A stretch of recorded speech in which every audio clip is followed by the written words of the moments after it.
अच्छे लोगों का हमारी ज़िंदगी में आना हमारी किस्मत होता है, लेकिन उन्हें संभाल करके रखना हमारा हुनर होता है। नमस्कार दोस्तों, मैं ज्योतिष आचार्य वासुदेव मिश्रा आपका अपने चैनल सत्य की खोज में हार्दिक अभिनंदन करता हूं। दोस्तों, आज का यह ज्योतिष का कार्यक्रम आप लोगों के लिए यानी कि वृश्चिक राशि वालों के लिए बेहद ही ज़्यादा खास कार्यक्रम साबित होगा।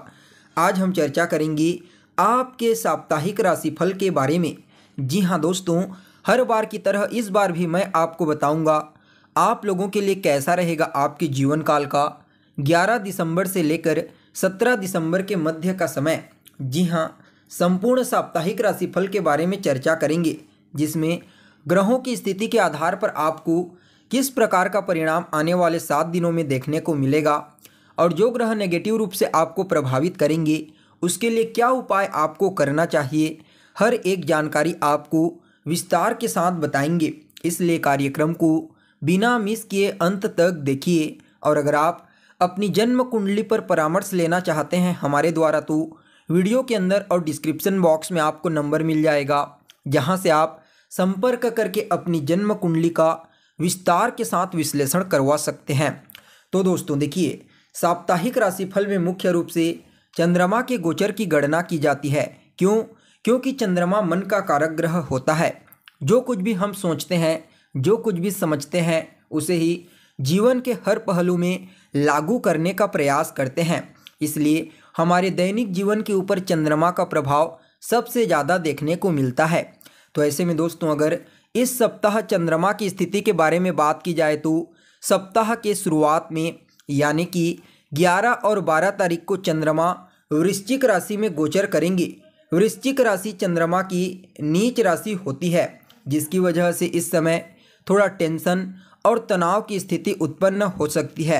हालांकि इसी राशि में मंगल का भी गोचर हो रहा है मौजूदा समय में, जिसके परिणाम स्वरूप चंद्रमा का नीचत्व खत्म हो जाएगा और नीच भंग राजयोग का निर्माण होगा, जो कई मामलों में आपको लाभ प्रदान करेगा और तनाव से भी मुक्ति दिलाएगा। तो वहीं सप्ताह के मध्य में यानी कि 13 और 14 तारीख को चंद्रमा का गोचर धनु राशि में होगा, जो देवगुरु बृहस्पति की मूल त्रिकोण राशि होती है। साथ ही साथ यहाँ पर बृहस्पति की नवम दृष्टि भी पड़ रही है, जिसके परिणाम स्वरूप गज केसरी योग के समान इसका प्रभाव देखने को मिलेगा। तो ऐसे में कई प्रकार से चमत्कारिक घटनाएं आपको इस समय देखने को मिलेंगी। तो वहीं दोस्तों, सप्ताह के अंतिम पड़ाव में 15, 16 और 17 तारीख को चंद्रमा का गोचर मकर राशि में होगा। मकर राशि में ट्रांजिट करते हुए चंद्रमा के ऊपर केतु की पंचम दृष्टि पड़ेगी, जिसकी वजह से इस समय टेंशन और तनाव की स्थिति फिर से देखने को मिल सकती है। इसलिए किसी भी चीज़ को लेकर के ज़्यादा तनाव ना लें और नेगेटिव थॉट्स को अपने दिमाग से जितना ज़्यादा हो सके निकालने का प्रयास कीजिए। तो दोस्तों देखिए, आप लोगों के लिए वृश्चिक राशि वालों के लिए सप्ताह की शुरुआत में 11 और 12 तारीख को चंद्रमा का जो गोचर है वह आपकी राशि के ऊपर ही देखने को मिलेगा, मतलब आपके लग्न भाव में गोचर करेंगे, जिसके परिणाम स्वरूप यहाँ पर चंद्रमा का प्रभाव जो है वह नीच भंग राजयोग के कारण जबरदस्त देखने को मिलेगा। तो ऐसे में आप अपने जीवन में कई बड़े बड़े और ठोस निर्णय लेते हुए अपने आप को पाएंगे। काफ़ी समय से कुछ लोग आपके कैरेक्टर के खिलाफ थे या फिर आपके खिलाफ ऐसी ऐसी बातें करते थे, जिसकी वजह से आपको बहुत ही ज़्यादा टेंशन और तनाव महसूस होता था। तो इन सभी चीज़ों को आप नज़रअंदाज करते हुए अपनी लाइफ को फिर से आगे लेकर के जाएंगे। सीनियर से तालमेल अच्छा होगा। सीनियर के साथ जब संबंध बेहतर होंगे तो कार्य क्षेत्र में भी आपकी पदोन्नति होगी। हाँ जी हाँ, प्रमोशन और पदोन्नति के बेहतर चांसेस आपको देखने को मिलेंगे। आपको बता दें, इस समय आपको अपने क्रोध पर नियंत्रण रखना है। सप्तम भाव पर दृष्टि पड़ने के कारण वैवाहिक जीवन में मधुरता लाने का प्रयास करेंगी और जिन लोगों का विवाह नहीं हुआ है तो उनके लिए भी विवाह के अच्छे अच्छे रिश्ते आएंगे। इस समय आपको अपने जीवन साथी का पूर्ण सपोर्ट मिलेगा और हो सकता है आप अपने जीवन साथी के साथ मिलकर के किसी नए काम की शुरुआत भी कर सकते हैं। इस समय आपके कॉम्पिटिटर वैसे तो कभी ज़िंदगी में आपसे आगे नहीं बढ़ सकते और अभी भी आपसे आगे नहीं बढ़ पाएंगे, हालांकि थोड़ा मेहनत तो अवश्य करेंगे। इसके अलावा सबसे बड़ा बेनिफिट इस समय आपको यह देखने को मिलेगा, जो लोग नई नौकरी या फिर व्यापार में परिवर्तन करना चाह रहे थे उन लोगों के लिए समय अच्छा रहेगा। निश्चित तौर पर आप नई नौकरी में परिवर्तन कर सकते हैं या फिर किसी बिजनेस व्यापार में परिवर्तन के लिए समय अच्छा रहेगा। आपके लिए बेहतर ऑप्शन उपलब्ध रहेंगे। तो वहीं दोस्तों सप्ताह के मध्य में 13 और 14 तारीख को चंद्रमा का जो गोचर होगा यह दूसरे स्थान पर होगा, जिसकी वजह से मोटे धन की प्राप्ति आपको होगी और साथ ही साथ आपका जो सालों से पैसा रुका हुआ है वह भी आपको प्राप्त होने वाला है। आपको बता दें 13 और 14 तारीख को आप अपने जीवन में कई बड़े बड़े फैसले लेंगे, बड़े बड़े लोगों से आपका कनेक्शन होगा, पारिवारिक तालमेल बेहतर होता हुआ दिखाई देगा। धन संचय यानी कि मनी सेविंग के लिए भी यह समय बहुत ही बेहतर साबित होगा। इसके अलावा जिनके विवाह अभी तक संपन्न नहीं हो पा रहे थे उनके लिए अच्छे अच्छे रिश्ते आने की प्रबल संभावना नज़र आ रही है।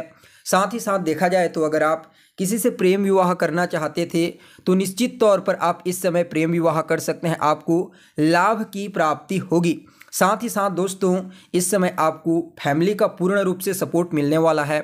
जी हाँ, परिवार के लोग आपके सपोर्ट में रहेंगे और आप खुद ही उनके सपोर्ट में रहेंगे। इसके अलावा देखा जाए तो जो लोग विदेश जाना चाहते हैं, विदेश यात्रा करना चाहते हैं, उनके लिए समय बहुत ही बेहतर साबित होगा। नौकरी व्यापार में परिवर्तन के लिए समय अच्छा ही तो रहेगा ही रहेगा। साथ ही साथ लव लाइफ में भी बेहतर सुधार होता हुआ आपको महसूस होगा। इस समय आपको अपने पार्टनर की तरफ से कुछ गिफ्ट की प्राप्ति हो सकती है। बहुत सालों से आपका पैसा अगर किसी जगह पर फंसा हुआ है तो उसकी प्राप्ति आपको होगी। इस समय ससुराल पक्ष वाले भी आपके फेवर में रहेंगी। जो डैमेजता अभी तक आपको देखने को मिल रही थी उससे आप बाहर निकलेंगे। बड़ी आसानी के साथ आप अपनी चालाकी से, चतुराई से हर चीज़ को अपने फेवर में करने का प्रयास करेंगे। तो वहीं दोस्तों सप्ताह के अंतिम पड़ाव में यानी कि 15, 16 और 17 तारीख को थोड़ा सा आपको सावधानी रखने की आवश्यकता है, क्योंकि ऊपर से चंद्रमा मकर राशि में गोचर करेंगे, तीसरे भाव में गोचर करेंगे और केतु की पंचम दृष्टि पड़ेगी, जिसकी वजह से छोटे भाई बहनों के साथ तालमेल थोड़ा खराब हो सकता है। इस समय आप अपने आप को थोड़ा कॉन्फिडेंस से कमज़ोर महसूस करेंगे। आपके अंदर आत्मविश्वास की कमी देखने को मिल सकती है, जिसकी वजह से इस समय सामाजिक छवि में भी कुछ कमजोरी आएगी। लोगों के साथ जो कनेक्टिविटी है उसमें भी कमजोरी आ सकती है। ओवरऑल देखा जाए तो यह जो समय रहने वाला है कई मामलों में अच्छा रहेगा। जी हाँ, जैसे कि देखा जाए तो जो लोग किसी मीडिया के फील्ड में कार्य करते हैं, कम्युनिकेशन फील्ड से संबंधित कोई भी कार्य अगर आप करते हैं तो वहाँ पर आपको विशेष रूप से लाभ की प्राप्ति होगी।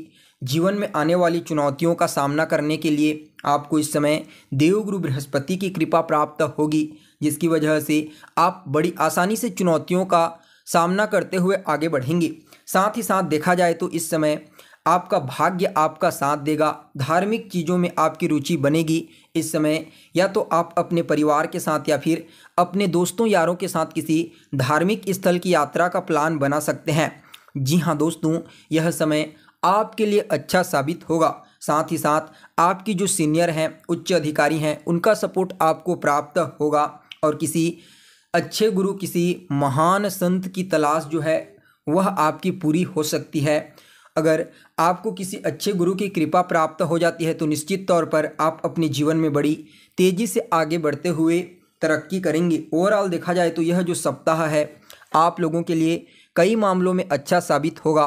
फिर भी इस सप्ताह को और ज़्यादा बेहतर बनाने के लिए रोज़ाना आपको कम से कम 108 बार ओम अंग अंगारकाय नमः इस मंत्र का जाप करना है। मंगलवार के दिन मजदूरों के बीच में जाइए, कुछ मीठा उनके बीच बांटिए। आपके लिए यह सप्ताह अत्यंत ही श्रेष्ठ साबित होगा। तो दोस्तों कैसी लगी आपको जानकारी कमेंट करके बताइए। फिर मिलते हैं एक नए और ताज़ा एपिसोड में, तब तक के लिए नमस्कार।